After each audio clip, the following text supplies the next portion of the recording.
धर्म सिखाता है वो भी सेवा करता है, जो रक्षा करता है वो भी सेवा करता है, तो तिजारत करता है वो भी सेवा करता है, और जो चाकरी नौकरी करता है, हमारा पानी भरता है, अनेक काम करता है, वो सब सेवा ही सेवा है। जब इस मणि भवन में बैठकर मैं गांधी जी के विचारों को पढ़ता हूँ, गांधी की आत्मा को महसूस करता हूँ, तब मुझे लगता है कि उन्होंने सचमुच भारत को जाना था। जब उनके गुरु गोखले ने उनसे कहा कि अगर भारत को पहचानना है तो भारत में घूमो, खुद देखो, समझो, जानो, तब तुम भारत को सही नेतृत्व दे पाओगे। और गांधी जी निकल पड़े चप्पा चप्पा भारत भूमि को नापते हुए। पूरे देश में घूमकर इन्होंने कहा था कि राष्ट्र की एकता के लिए एक झंडा, एक गीत, एक भाषा बहुत जरूरी है, वरना राष्ट्र बिखर जाएगा। मेरे दिमाग में बार बार बस यही एक बात घूम रही है कि हमें आजादी मिले 40 वर्ष बीत चुके हैं। इस दौरान क्या कभी किसी ने ये जानने की कोशिश भी की है कि आखिर हमारे देश में हमारी भाषा की वास्तविक परिस्थिति है क्या? पर इतने बड़े देश में जहाँ कोस कोस पर पानी बदले 5 कोस पर बानी, हम एक जगह बैठकर तो सब कुछ नहीं जान सकते, हमें भी घूमना होगा। यानी चलना होगा गांधी जी के पद चिन्हों में।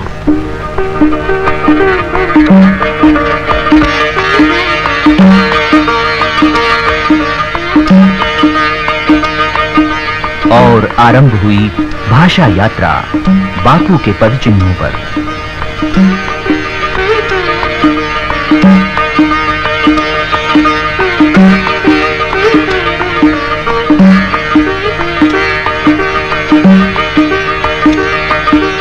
इतनी सारी भाषाएं, इतनी विविधताएं और इतना विशाल देश, इस मर्म को गांधी जी ने समझा था, तभी तो वो सारे भारत को एक सूत्र में बांध सके। भाषा यात्रा का प्रथम पड़ाव गांधी जी की कर्मभूमि वर्धा। यहीं बापू ने राष्ट्रीय एकता और स्वतंत्रता का अलख जगाया था।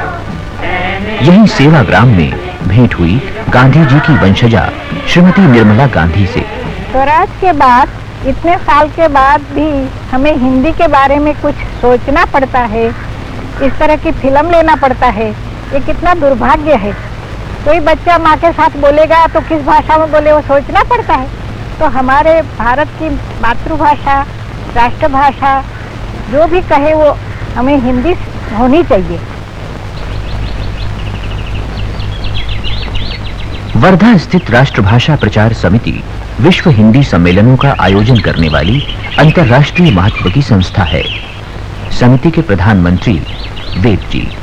राष्ट्रभाषा प्रचार समिति वर्धा की स्थापना पूज्य गांधी जी की प्रेरणा से 1936 में हुई। इसके स्थापक सदस्यों में डॉक्टर राजेंद्र प्रसाद, पंडित जवाहरलाल नेहरू, नेताजी सुभाष, राजर्षि टंडन जी, काका साहब कालेलकर, श्री जमुनालाल बजाज जैसे गणमान्य व्यक्ति थे।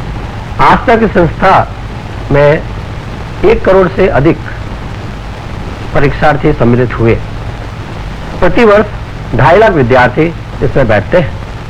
मेरा नाम ललजार मोई है और मैं मिजोरम से आई, वर्धा में हिंदी पढ़ने के लिए आई हूँ। भारत जननी एक हृदय हो, भारत जननी एक हृदय हो, एक राष्ट्र भाषा हिंदी में कोटि कोटि जनता की दया हो।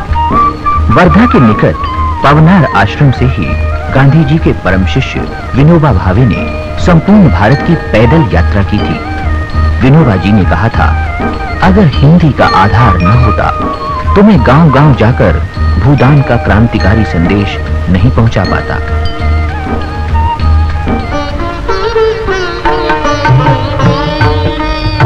यात्रा का अगला पड़ाव महाराष्ट्र की राजधानी बंबई। भारत की विविधता के सजीव दर्शन होते हैं इस महानगर में। वर्षों से विभिन्न राष्ट्रीय, सांस्कृतिक और राजनीतिक गतिविधियों से जुड़ी है ये बंबई। बंबई प्रांतीय राष्ट्रभाषा प्रचार सभा के मंत्री श्री कांतिलाल जोशी।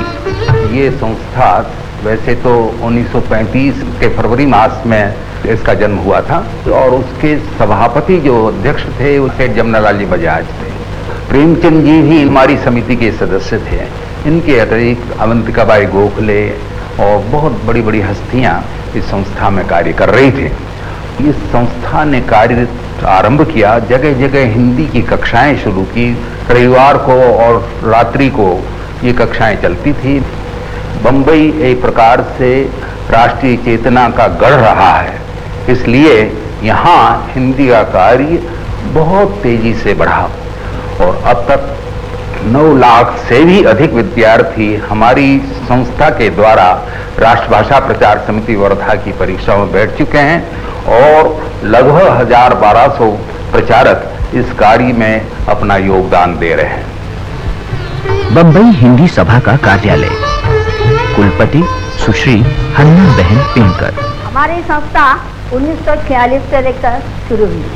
हमारे संस्था के प्रमुख थे उस वक्त श्री मोरारजी भाई देसाई, श्री चिलमगी तथा सका पाटिल जी और रखमाबाई तल्लूर जी। रखमाबाई तल्लूर जी ने हमारे संस्था को आगे बढ़ाया। हमारे बहुत से केंद्र हैं कि जहाँ पर हम लोग विद्यार्थियों को मराठी से हिंदी पढ़ाते हैं। महापालिका के केंद्र में हमारे ज़्यादा से ज़्यादा केंद्र हिंदी के चलते हैं और उसी से मराठी भाषिक विद्यार्थियों को हिंदी का प्रचार किया जाता है। हिंदी प्रचार के लिए हमारे 300 प्रचारक कार्यरत है। 40 सालों में हमारे यहाँ 5 लाख विद्यार्थी परीक्षा में सम्मिलित हुए हैं। बंबई हिंदी विद्यापीठ के मंत्री श्री चंद्रिका प्रसाद सिंह अनिल। बंबई विद्यापीठ 1938 में बंबई शहर में स्थापित हुई। इसके स्थापना करने वाले श्रीमती रखमाबाई तल्लूर, भानु कुमार जैन लोग अहिंदीवासी थे। इन्होंने बंबई शहर को देखा कि एक छोटा भारत है, इसलिए भारत के कोने कोने से आए लोगों के लिए हिंदी सिखाने के लिए बंबई शहर में उन्होंने अपना कार्यक्षेत्र आरंभ किया, जो धीरे धीरे संपूर्ण देश में फैलता चला गया। बंबई विद्यापीठ ने अपने स्थापना काल से ही हिंदी के प्रचार प्रसार के लिए एक नया माध्यम अपनाया, क्योंकि हमने देखा कि महाराष्ट्र का रंगमंच बहुत विकसित है। बंबई विद्यापीठ ने महाराष्ट्र की धरती पर हिंदी के रंगमंच को विकसित करने के लिए कदम बढ़ाए। एक से एक अच्छे नाटकों का भाषण किया। आज हम नाट्य स्पर्धाएं, एकांकी स्पर्धा और इसके अलावा वक्तृत्व स्पर्धा, निबंध स्पर्धा के माध्यम से पूरे देश में हिंदी प्रचार प्रसार में लगे हुए हैं। इस समय हमारा शाखा कार्यालय गोवा में है, गुजरात में है, मराठवाड़ा में है, लेकिन प्रधान कार्यालय बंबई शहर में है। अब तक 20 लाख विद्यार्थी हमारी विभिन्न परीक्षाओं में सम्मिलित हो चुके हैं और इस समय हर साल 1 लाख विद्यार्थी विद्यापीठ की विभिन्न परीक्षाओं में सम्मिलित हो रहे हैं। इसी संस्था के कुलपति डॉक्टर मोरेश्वर पराडकर। आखिर बंबई हिंदी विद्यापीठ का उद्देश्य है हिंदी का भारत भर में प्रचार और प्रसार करना। महाराष्ट्र का संबंध तो हिंदी से बहुत पुराने जमाने से रहा है। ज्ञानेश्वर के जमाने से लेकर महाराष्ट्र के संतों ने हिंदी में अपने विचारों को अभिव्यक्त करने की परंपरा को अपनाया है। और अचरज की बात तो यह है कि शहर के ही नहीं अपितु देहू जैसे देहात में रहने वाले तुकाराम ने भी भागवत धर्म के प्रभाव में आकर सब लोगों के लिए जो सर्व जन साधारण की भाषा है उस भाषा में अपने अभंग लिखे। 17वीं शताब्दी के मराठी के संतों ने कटाव जैसा एक छंद हिंदी को प्रदान किया। पुणे महाराष्ट्र की प्राचीन संस्कृति और गौरवमय इतिहास का गढ़। यहीं गांधी जी की भेंट हुई उनके गुरु गोपाल कृष्ण गोखले से और उन्होंने गोखले जी से पाया मूल मंत्र भारत की एकता का, भारत की भाषा का। स्वराज का साकार स्वप्न देखने वाले छत्रपति शिवाजी की बाल क्रीड़ा भूमि पुणे। यहीं से शिवाजी ने स्वराज प्राप्ति का सफल प्रयास शुरू किया था। छत्रपति शिवाजी महाराज और उनके बाद के मराठा शासकों के पुराने पत्र इस बात का प्रमाण है कि मराठा राजाओं ने सदियों तक अंतर प्रांतीय भाषा के रूप में हिंदी का प्रयोग किया। ऐतिहासिक दस्तावेजों से ज्ञात होता है कि होलकर, सिंधिया और फिर गायकवाड़ आदि शासकों ने जिसे संपर्क भाषा के रूप में अपनाया वह हिंदी थी। इसी बात की पुष्टि की शिव चरित्रकार बाबा साहेब पुरंदरे ने। महाराज को मिलने के लिए उत्तर हिंदुस्तान से एक महाकवि आए थे। उनका नाम था कविराज भूषण। महाकवि भूषण का काव्य इस सत्य का प्रमाण है कि छत्रपति शिवाजी के स्वराज की अंतर प्रांतीय संपर्क भाषा थी हिंदी। शिवाजी जंग जितन चलता है, भूषण भनत न बिहद न गारन के नदी न मद गए रहने के ललता है। शनिवार वाड़ा पुणे, पेशवाओं का महल नुमा किला, मराठी भाषी बाजीराव पेशवा और हिंदी भाषी मस्तानी की प्रणय गाथा का मूक साक्षी, दो भाषाओं का सुंदर मिलन। एक मुलाकात के दौरान प्रसिद्ध, प्रतिष्ठित और समर्पित समाजवादी नेता श्री श्रीधर महादेव जोशी ने कहा था, और ये भी हम चाहते थे कि जब यहाँ आएगा अपना राज आएगा वो हर एक को चाहिए, उसको स्वराज कहते थे। स्वराज का मतलब यह है कि हर एक को लगना चाहिए कि मेरा राज है, स्वराज है। महात्मा गांधी ने उन दिनों में हमको जो कार्यक्रम दिया, तिलक ने भी दिया था, मगर महात्मा गांधी ने जो दिया उसमें जो विधायक कार्य था उसमें ये हिंदी भाषा एक सबसे बड़ा था।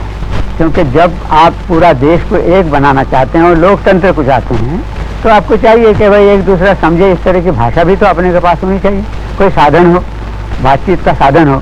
तो शुरू से ही उनका जो हिंदू मुसलमानों की एकता का सवाल था वो हिंदी का प्रचार, ये उसी तरह वो चरखा वाली बात, ये सब उनके कंस्ट्रक्टिव प्रोग्राम्स थे। उसमें हिंदी वाली बात हमको बहुत जची। और जब मैं जेल में गया तो मैंने पहले हिंदी सीख लिया, बाला साहब खेर और ये लोग हमारे साथ थे, और उसमें फिर थोड़ा सा उर्दू भी सीख लिया।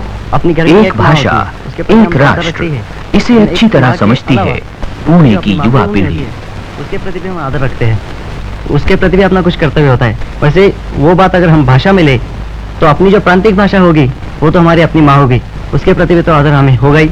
लेकिन जो हिंदी होगी हमारी राष्ट्रभाषा, हमारे देश की एक भाषा, वो तो अपनी बड़ी माँ हो गई, उसके प्रति भी हमें आदर होना चाहिए।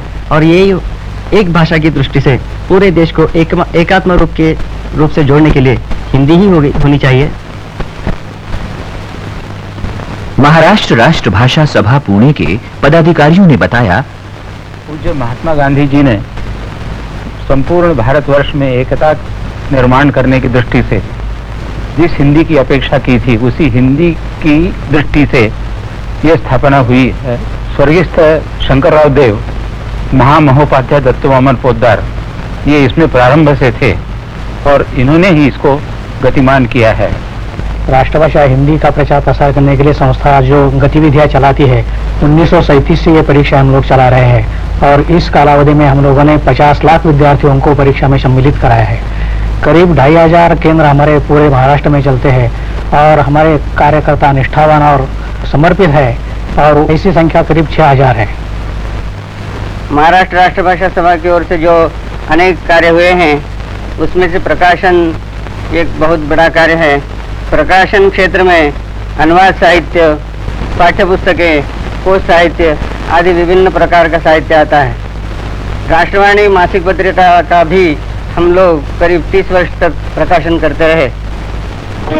पुणे से कर्नाटक की धारा नगरी धारवाड़, यहीं दर्शन हुए भारतीय संविधान के निर्माताओं में अग्रणी डॉक्टर बाबा साहेब अम्बेडकर की भव्य प्रतिमा के। बाबा साहेब अम्बेडकर और संविधान सभा के सभी सदस्यों ने 14 सितंबर 1949 के दिन सर्वसम्मति से हिंदी को भारत की राजभाषा के रूप में स्वीकारा और यह निर्देश दिया कि भारत के संघ का ये कर्तव्य होगा कि वह हिंदी भाषा का प्रसार बढ़ाए और उसका विकास करे ताकि हिंदी भारत की सामासिक संस्कृति के सभी तत्वों की अभिव्यक्ति का माध्यम बन सके।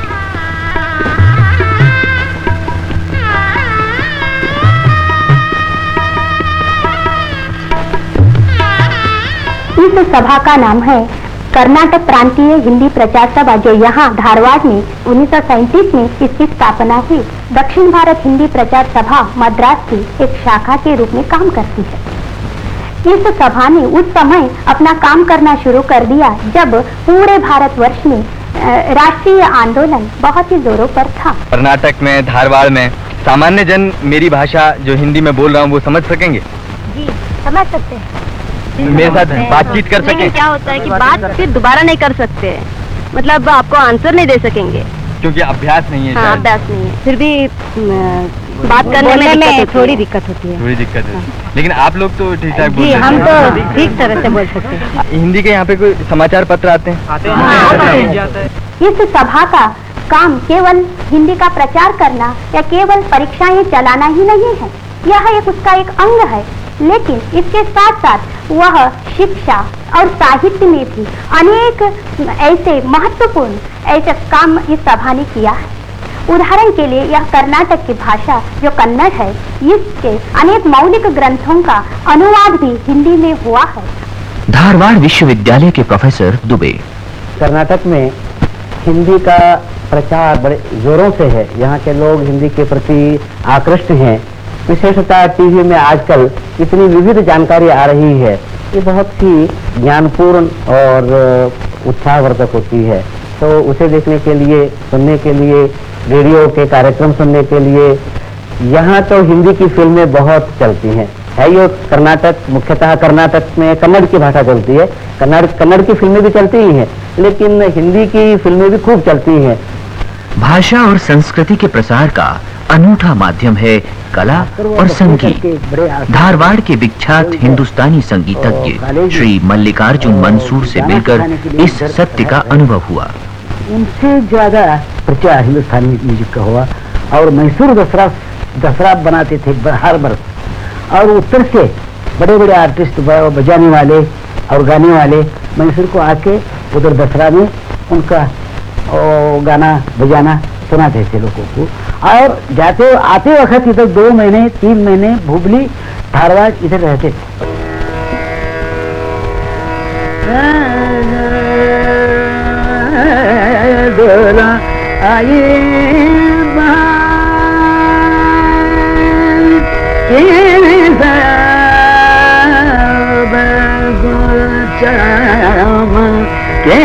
भाषा का सीधा संबंध है संगीत से, साधना से, संतों से।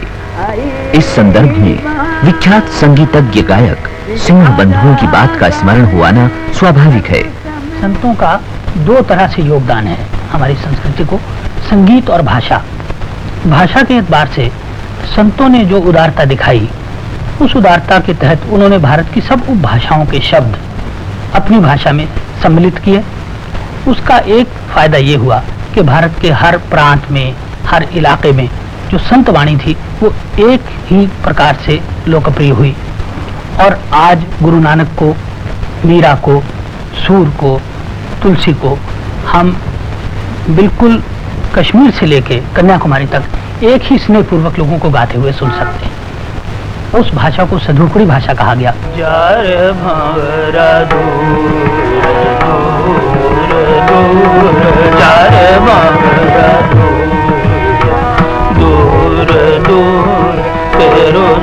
अंगरंग है उनको, अंगरंग है उनको जिन मेरे चित।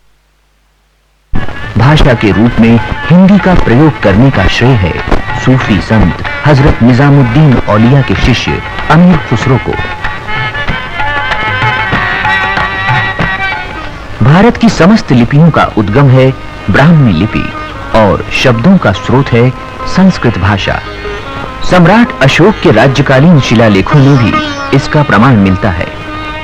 यही कारण है कि हिंदी, पंजाबी, उर्दू, कश्मीरी, सिंधी, मराठी, गुजराती, बंगला, असमिया, उड़िया, यहाँ तक कि तेलुगु, तमिल, मलयालम और कन्नड़ा आदि भाषाओं में काफी एकरूपता मिलती है।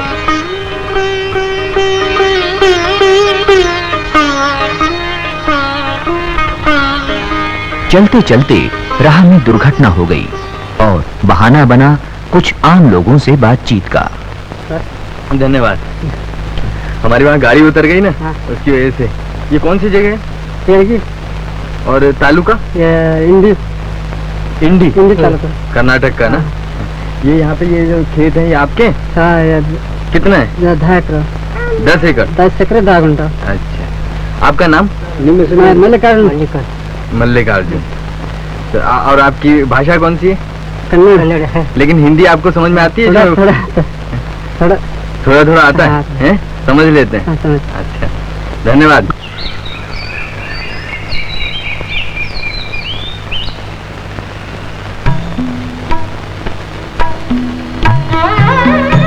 आंध्र प्रदेश की राजधानी हैदराबाद। हैदराबाद में दक्षिण भारत हिंदी प्रचार सभा आंध्र प्रदेश की सुश्री वसंता के साथ बातचीत। दक्षिण भारत हिंदी प्रचार सभा आंध्र हैदराबाद का दफ्तर है। दक्षिण में गांधी जी दौरे पर आए थे तो तब उन्होंने महसूस किया कि यहाँ पर अपने भावों को जनसामान्य तक पहुँचाने के लिए एक भाषा की आवश्यकता है। तो उन्होंने सोचा और हिंदी ही उनके लिए लायक है। अपने जो देवदास गांधी हैं उनको हिंदी प्रचार के लिए भेजा था। जहाँ जहाँ गांधी गए वहाँ वहाँ हिंदी गई। ये हिंदी मामूली भाषा नहीं है, आजादी की लड़ाई की भाषा है। तो यहाँ आंध्र वाले जो हैं हिंदी प्रचार का इतना स्वागत कर दिया था तो नेल्लूर में हिंदी प्रचार सभा का दफ्तर खुला था, विजयवाड़ा में भी एक दफ्तर खुला था। इन दोनों दफ्तरों से हिंदी प्रचार के कार्य में यहाँ पर तेजी आई थी। यहाँ काकीनाडा कॉन्फ्रेंस हुआ था और उसमें कोंडा वेंकटप्पय पंतुलु स्वागत समिति के अध्यक्ष रहे तो उन्होंने पहल हिंदी में भाषण दिया था और इससे प्रेरित होकर के आंध्र की जनता हिंदी सीखने लगी और हिंदी के इस यज्ञ में आ गई है। इसका मतलब आजादी यज्ञ को उन्होंने अपना लिया था। आजादी के इस यज्ञ में आंध्र की जनता खुद पड़ी थी। गांधी जी के पहले भी 1880 के बाद दयानंद सरस्वती ने जो आर्य समाज का आंदोलन चलाया, सत्याग्रह प्रकाश ग्रंथ लिखा, इसका प्रभाव आंध्र पर अच्छा पड़ा। हिंदी के प्रति यहाँ के लोग और श्रद्धा दिखाने लगे, हिंदी सीखने लगे, हिंदी में ही अपने विचार व्यक्त करने लगे। सभाओं में एक साथ मिलते थे, हिंदी में भाषण करते थे, हिंदी में ही सुनते थे। ये वेमूर श्री आंजनेय शर्मा जी हैं, आंध्र के प्रमुख हिंदी प्रचारकों में ये एक हैं। भारत भर में पहली बार हिंदी में कंप्यूटर लाने का श्रेय इनको मिलता है। ये दक्षिण भारत हिंदी प्रचार सभा का उच्च शिक्षा और शोध संस्थान का कंप्यूटर सेंटर है। हमारी ये विशेषता ये है कि हम यहाँ पिछले 2 साल से कंप्यूटर पाठ्यक्रम हिंदी माध्यम से सिखा रहे हैं। इससे आप लोगों को ये पता चलेगा कि देश के विभिन्न हिस्सों में आधुनिक तकनीकी उपकरणों का उपयोग लगातार बढ़ रहा है। विदेशी भाषाओं को सीखने के लिए भी हिंदी माध्यम सरलतम पाया गया है। आवश्यक उपकरणों का भी विकास किया जा रहा है। यहाँ 3 वाक्य हैं। कोरेवा होन दिस, कोरेवा नान दिस का, कोरेवा दारेनो दिस का। यह किताब है, यह क्या है, यह किसकी है। यहाँ आप देखिए कि जापानी का वाक्य हिंदी की रूप रचना के अनुसार चलेगा। हैदराबाद के एक निवासी से बातचीत। मालिक साहब, आपका नाम क्या है? कोचैया। यहाँ हैदराबाद में कब से काम कर रहे हैं? हम है 6-5 साल से। 6-5 साल से। और ये वैसे रहने वाले कहाँ के हो? हम मेरठ का। मेरठ जिले के हैं। और ये हिंदी कहाँ पे सीखी? यही हैदराबाद में। हैदराबाद में। और कहाँ घूमे? बहुत घूमे सा है। गाँव के नाम बोले? हाँ। बहुत बोलो तब। हाँ बोलो, कहाँ घूमे? हम घूमे, कलकत्ता गया, बम्बई गया, मद्रास गया, बेंगलुरु गया, मैसूर गया, महाबलेश्वर गया। सब जगह यही भाषा बोलते थे ना? हिंदी बोलते थे। इतिहास में इस बात के प्रमाण मिलते हैं कि मुगल काल से लेकर दक्खन के बहमनी शासनकाल के बाद स्थापित आदिल शाही, कुतुब शाही, इमाम शाही और निजाम शाही जैसी सल्तनतों ने हिंदी के दक्खनी रूप को सरकारी जबान का पद दे रखा था।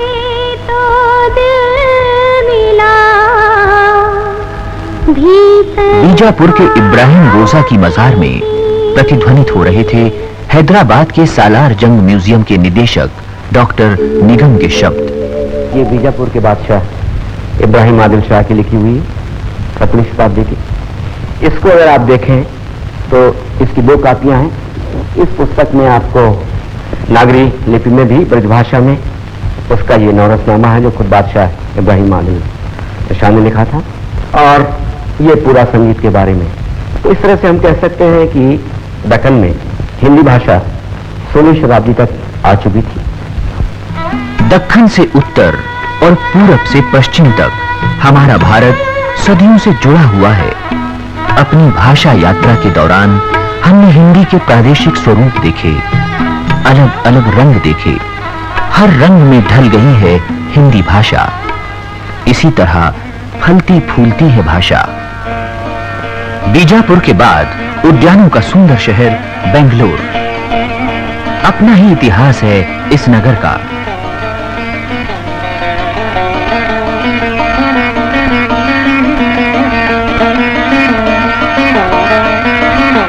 सारे भारत में बनने वाली फिल्मों में से 60% से भी ज्यादा दक्षिण भारत में बनती हैं।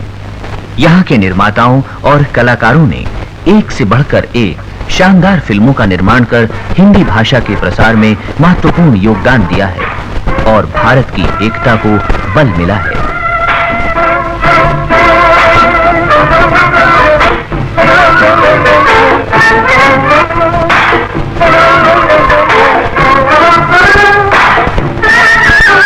ये दुनिया अगर मिल भी जाए तो क्या है, ये दुनिया अगर मिल भी जाए तो क्या है। बेंगलोर में बसे तमिल परिवार की श्रीमती अंजू। बेंगलोर आके हमने कन्नड़ा और तेलुगु भी सीख ली, और फिर ये हमारा रोहित देखो, ये 3-4 भाषाएं खुद दूरदर्शन के कार्यक्रम देख के सीख गया।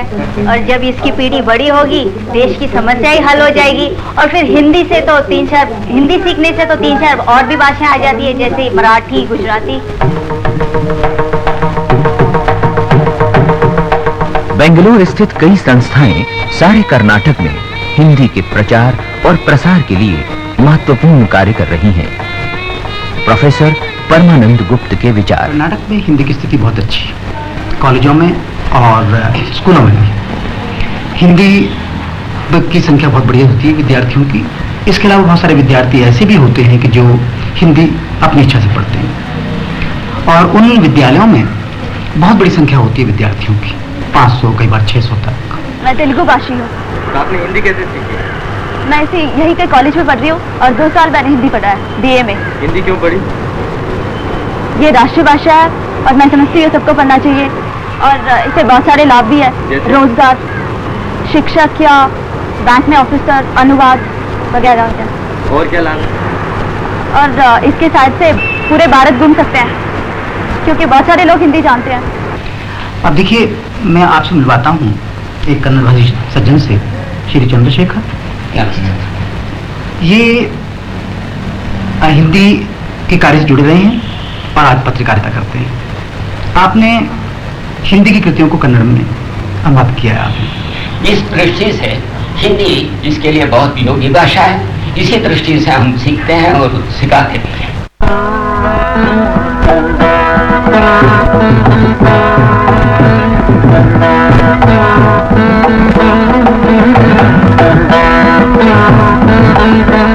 दक्षिणी अंचल में अगला पड़ाव तमिलनाडु प्रदेश में मंदिरों की नगरी मदुरई। मैं मदुरई का हिंदी प्रचारक जीपी माधवाचार्य हूँ। आपसे मिलकर मुझे बड़ा आनंद हो रहा है। करीब 40 साल हो गए हमारा देश आजाद होकर, तब से अब तक कोई भी इस प्रदेश में हिंदी का काम कैसे चल रहा है ये जानने या सुनने के लिए नहीं आया था। 40 साल से यहाँ हिंदी का काम चल रहा है, इसलिए कि यहाँ के लोग इसलिए हिंदी भाषा सीखते हैं कि हिंदी एक आम भाषा है। हिंदी आम भाषा माने क्या है? देखिए, दूसरे प्रांतों को असमिया भाषा बोलने वाला प्रांत असम, बंगला भाषा बोलने वाला प्रदेश बंगाल, और मराठी भाषा बोलने वाला प्रदेश महाराष्ट्र, गुजराती भाषा बोलने वाला प्रदेश गुजरात। इस तरह भाषा के नाम पर प्रांत हैं। क्या हिंदी के नाम पर कोई प्रांत है? यहाँ तक कि तमिलनाडु भी देखिए, तमिल भाषा के नाम पर एक प्रांत है, तमिल प्रांत की भाषा है। हिंदी सारे देश की भाषा है। सारे देश को एक सूत्र में बांधने का एकमात्र भाषा हिंदी ही है। मंदिर नगरी मदुरई भक्ति के साथ हिंदी का प्रचार कर रहा है, कारण भक्ति का प्रवाह दक्षिण से ही उत्तर में गई है। जैसे कि कबीर ने कहा है कि भक्ति द्राविड़ उपजी, भक्ति इस तमिलनाडु में खासकर मदुरई में पैदा होकर सारे उत्तर भारत में फैली। क्या मदुरई, क्या काशी, सदियों से हमारे ये पवित्र तीर्थ आदमी को आदमी से जोड़ने के केंद्र हैं। दक्षिण में ही एक और प्रमुख नगर तिरुचिनापल्ली में दक्षिण भारत हिंदी प्रचार सभा तमिलनाडु का सदर मुकाम है। यहाँ सभा की विभिन्न योजनाओं के अंतर्गत लगभग 1100 अध्यापक हिंदी सारे तमिलनाडु में हर एक गांव में कोने कोने में हिंदी सिखा रहे हैं। तो इसके लिए केंद्र सरकार भी हमें काफी अनुदान प्रदान कर रही है। सिर पर बाल है, बाल काले होते हैं, दादा के बाल सफेद है। उन दिनों के ईरोड स्थित रामास्वामी नायकर का घर, जो उन्होंने हिंदी प्रचार केंद्र के लिए दान कर दिया था। तब इस केंद्र का उद्घाटन करने पधारे थे पंडित मोतीलाल नेहरू। हमारी भाषा यात्रा का अगला पड़ाव था मद्रास।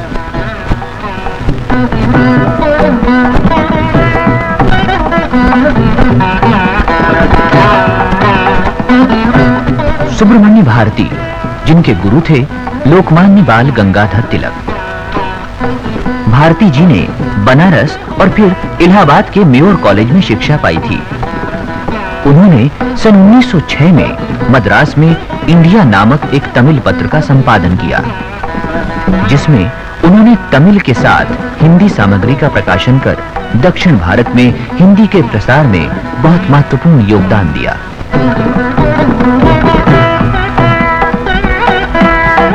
1908 में भारती जी ने बालकों के लिए एक हिंदी पाठशाला आरंभ की।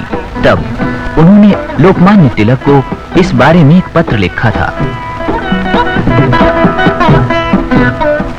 मद्रास का राजाजी हॉल, कई स्मृतियों का आगार।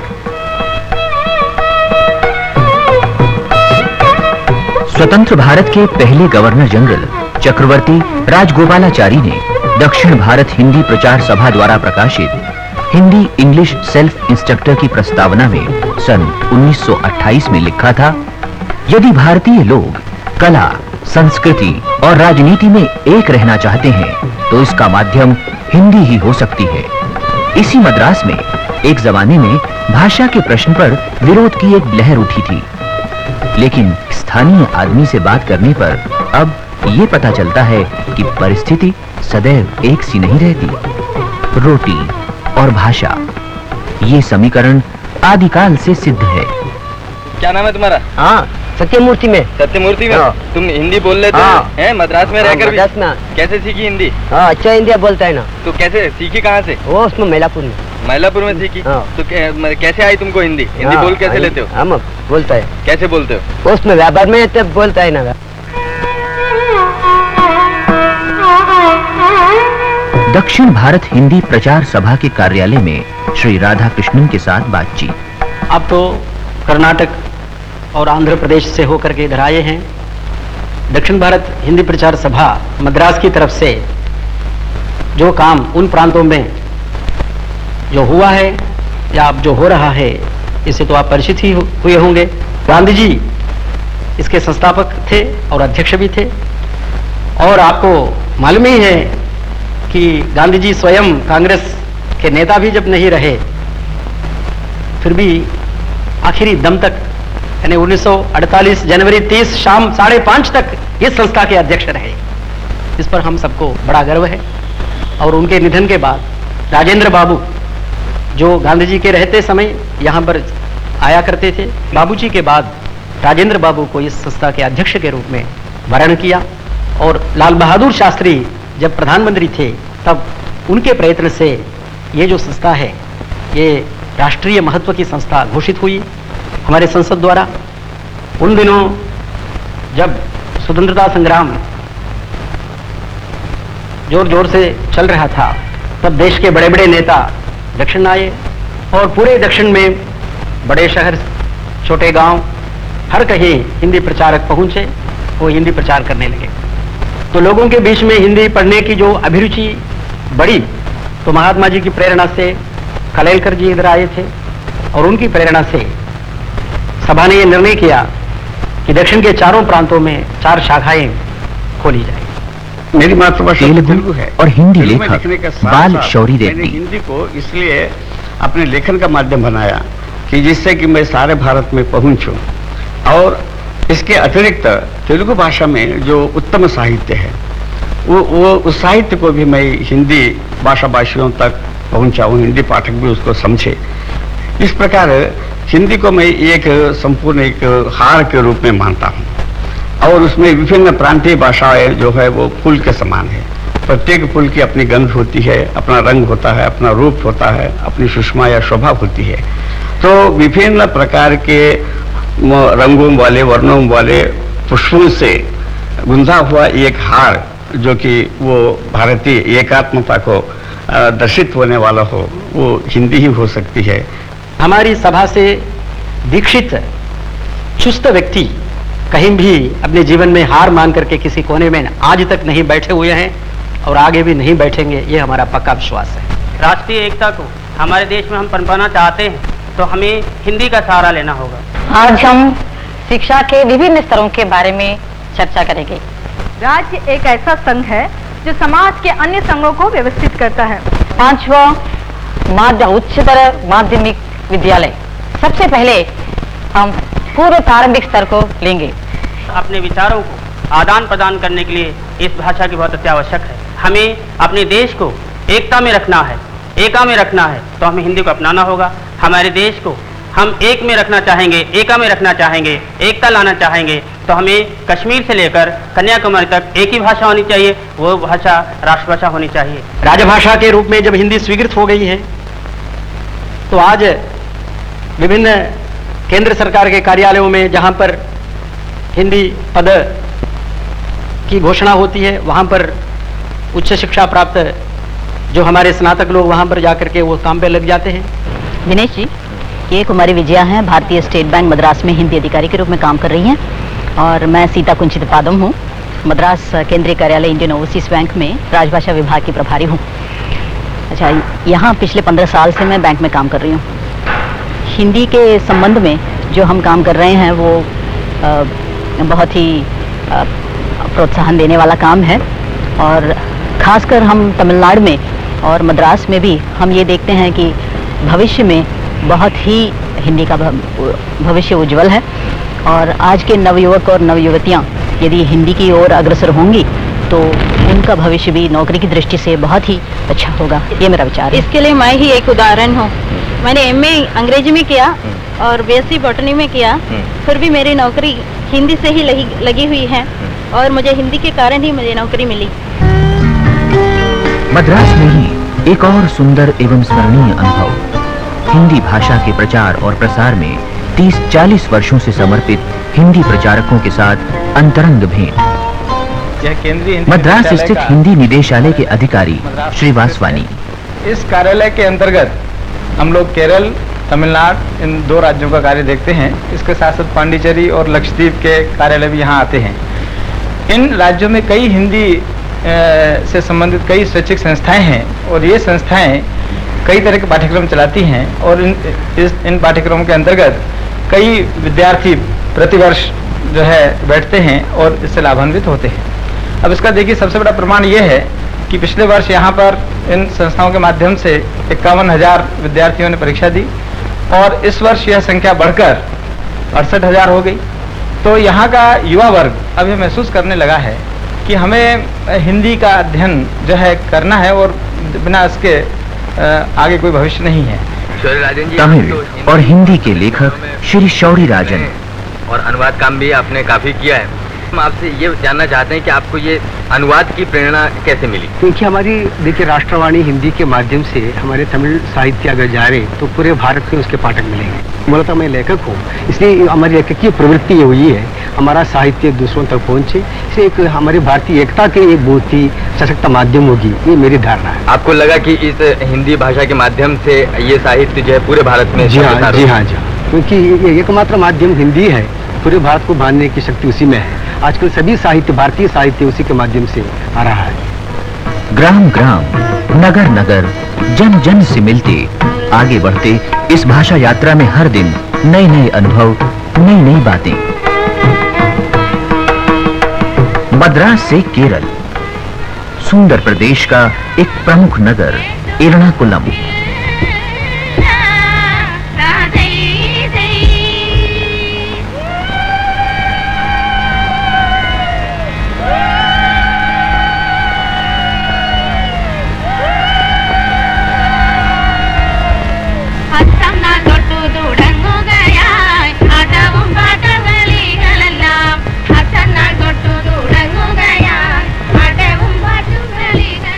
नमस्कार, मैं दक्षिण भारत की यात्रा पर आया हूँ और यहाँ पे अभी मैं आप लोगों का ये नृत्य देख रहा था। आप लोगों को मेरी बात समझ में आ रही है? हाँ। आप लोग हिंदी बोल भी लेते हैं? हाँ। आपका शुभ नाम? अनुपमा। ये जो आप लोग नृत्य कर रहे थे, इसके बारे में कुछ बताइए। हाँ, इस नृत्य का नाम है कैकोटी कली और ये ओणम के अवसर पर खेला जाता है। ओणम केरल का सबसे महत्वपूर्ण त्योहार है। और ओणम पे यहाँ पे क्या होता है केरल में? नाव का रेस होता है, उसको क्या कहते हैं? वल्लम कली। कोचीन स्थित दक्षिण भारत हिंदी प्रचार सभा के अधिकारी डॉक्टर रामन नायर। मैं दक्षिण भारत हिंदी प्रचार सभा का कोषाध्यक्ष हूँ और साथ ही साथ कोचीन विश्वविद्यालय में हिंदी विभाग का अध्यक्ष और प्रोफेसर हूँ और 35 वर्षों से इसी में लगा हुआ हूँ। और आपको मालूम है कि यहाँ हिंदी का प्रचार खूब हो रहा है। भारत के कोने कोने में केरल के निवासी आते हैं और वे हिंदी बोल लेते हैं। और इतना ही नहीं है, अभी तो नया कार्यक्रम हिंदी में शुरू हो गया है कि केवल हिंदी साहित्य का अध्ययन करना नहीं, हिंदी में साहित्य रचनाएं भी ये लोग कर लेते हैं। और केरल ऐसा स्थान है जहाँ कोई भी बाधा नहीं है कि हिंदी समझ लेते हैं। दूरदर्शन के सहारे भी हिंदी खूब फैलाव प्राप्त कर रहा है, प्रसार प्राप्त कर रहा है। दूरदर्शन को विशेष बधाई है। फिल्म और दूरदर्शन ने हिंदी को लोकप्रिय बनाने में उल्लेखनीय भूमिका निभाई है। अच्छा, आप लोग यहाँ पे जो दूरदर्शन पर प्रोग्राम आते हैं, कार्यक्रम आते हैं, वो देखते हैं? हाँ। यहाँ पे लोकप्रिय कार्यक्रम कौन कौन से? लोकप्रिय तो मैं नहीं जानती, पर नहीं, आपको क्या कौन सा कार्यक्रम अच्छा लगता है? हक्के बक्के। हक्के बक्के। और यहाँ पे गाने वगैरह भी सुनते हैं? हाँ। हिंदी में यहाँ पे रेडियो में आते होंगे? हाँ, और हम टेप रिकॉर्डिंग में भी सुनते हैं। अकेले हैं। केरल की नवयुवती के स्वर में ये हिंदी गीत इस सत्य को प्रमाणित करता है कि भाषा एक ऐसा पुल है जो काल, स्थल, सभी सीमाओं को लांघकर आदमी को आदमी से, प्रदेश को प्रदेश से और संस्कृति को संस्कृति से जोड़ देता है, एक बना देता है। अकेले हैं तो क्या गम है। वंदानम अल्लेप्पी के कुरूप परिवार के साथ हिंदी में बातचीत और फिर इलाहाबाद के डॉक्टर राम कुमार वर्मा का सुंदर हिंदी गीत श्रीमती पद्मा कुरूप के स्वर में। आज मेरी प्रार्थना रिमझिम बनी बरसात की, प्रिय मिलन के अध खुले स्वर बूंद बन कर झर रहे हैं। जल भरे इन बादलों को देख रिग क्यों भर रहे हैं। ये जगह कौन सी है? केरल के युवकों के साथ कुछ शब्द। तुमने हिंदी कहाँ सीखी? स्कूल में पढ़ता है। स्कूल में पढ़ते हैं? LG college LFP. यहाँ से कितनी दूर है? 5 किलोमीटर। 5 किलोमीटर। अच्छा। और यहाँ पे किस चीज की खेती होती है? चावल। चावल की खेती होती है। आपका नाम क्या है? साधु बालन है? मेरा नाम साधु बालन। आप क्या काम करते हो? नहीं, काम नहीं है। पढ़ते हो? स्कूल में कॉलेज में पढ़ता। क्या पढ़ते हो? बीएससी। केरल विश्वविद्यालय के कुलपति श्री थम्पी हुआ है। 19वीं शताब्दी में यहाँ एक बहुत बड़े विद्वान महाराजा थे स्वती तिरुनाल। उन्होंने हिंदुस्तानी में कुछ कीर्तन रचे। पद्मनाभ प्रभु फणि पर शाई, कृपा करो क्यों दे। महाकवि शंकर कुरूप ने कहा था, भारत की अखंडता और व्यक्तित्व बनाए रखने के लिए हिंदी का प्रचार अत्यंत आवश्यक है।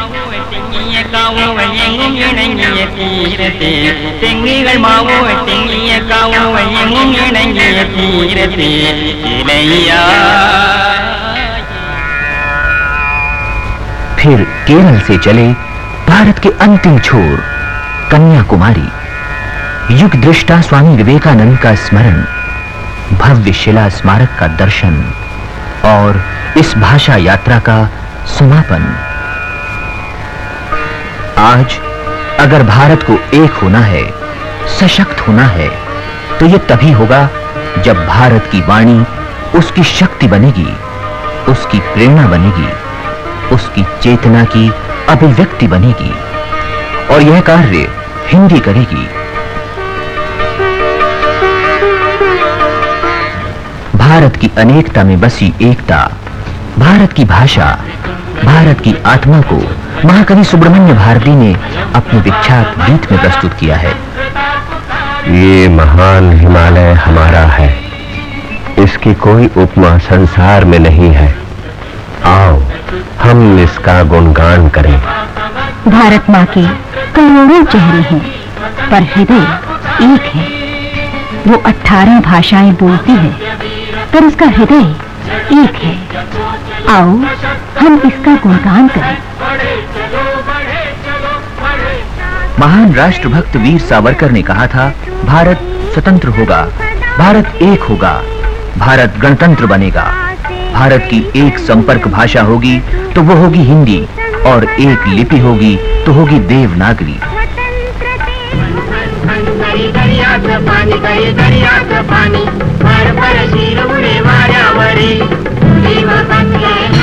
लोकमान्य बाल गंगाधर तिलक ने कहा था, राष्ट्र के एकीकरण के लिए सर्वमान्य भाषा से अधिक बलशाली कोई तत्व नहीं। मेरे विचार में हिंदी ही ऐसी भाषा है। सरदार वल्लभ भाई पटेल ने कहा था, हिंदी अब सारे देश की राष्ट्रभाषा हो गई है। उस भाषा का अध्ययन करने और उसकी उन्नति करने में गर्व का अनुभव होना चाहिए।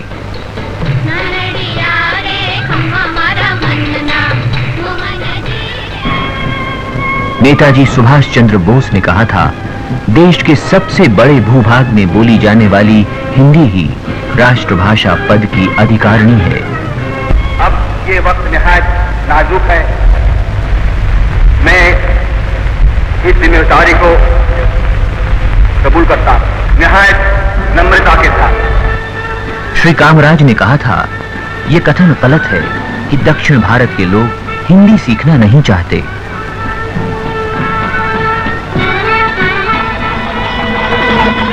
श्री रंगनाथ रामचंद्र दिवाकर ने कहा था, मैं राष्ट्र का प्रेम, राष्ट्र के भिन्न भिन्न लोगों का प्रेम और राष्ट्रभाषा का प्रेम, इसमें कुछ फर्क नहीं देखता। डॉक्टर जाकिर हुसैन ने कहा था, राष्ट्रीय एकता का सर्वश्रेष्ठ माध्यम हिंदी है।